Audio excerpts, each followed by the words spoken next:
That's good. Well, and being the newbie in the room, you had to, like I said, get an invitation. You had to do a lot to get there. So help me and us figure out like what are some of the things you can do once you're in the room. You know what I mean? What you're you got the invitations. You're there. You're creating these relationships. You're striking up conversations. What are some of the things that you can do to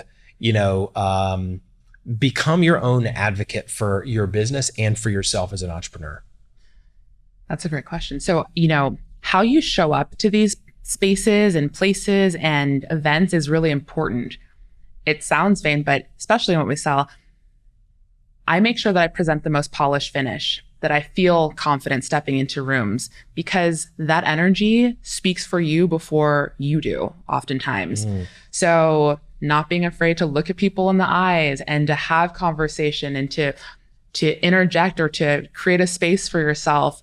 It's uncomfortable, but that's what you have to do as an entrepreneur to grow your business. You have to be willing to get out there and advocate and tell people what you're doing, share with them what you have going on. Otherwise, you're not going to survive. So if the goal is to create a sustainable business that thrives and grows, you need to get out there and talk to people. Yeah, that's really good. I think something that's really good is, as entrepreneurs, there's your voice, and you can only be as loud as, the people as the relationships that you have. But one of the things I think is really important is this idea of others promoting you, right? So if you're promoting yourself in a way that seems credible, because you don't want to come across as like it's all about me.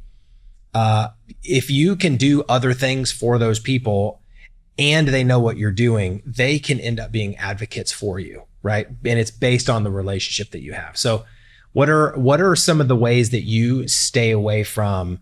How do you maintain the balance in a conversation or in a relationship where you're not just telling people what you're doing, but you're receiving from them and listening?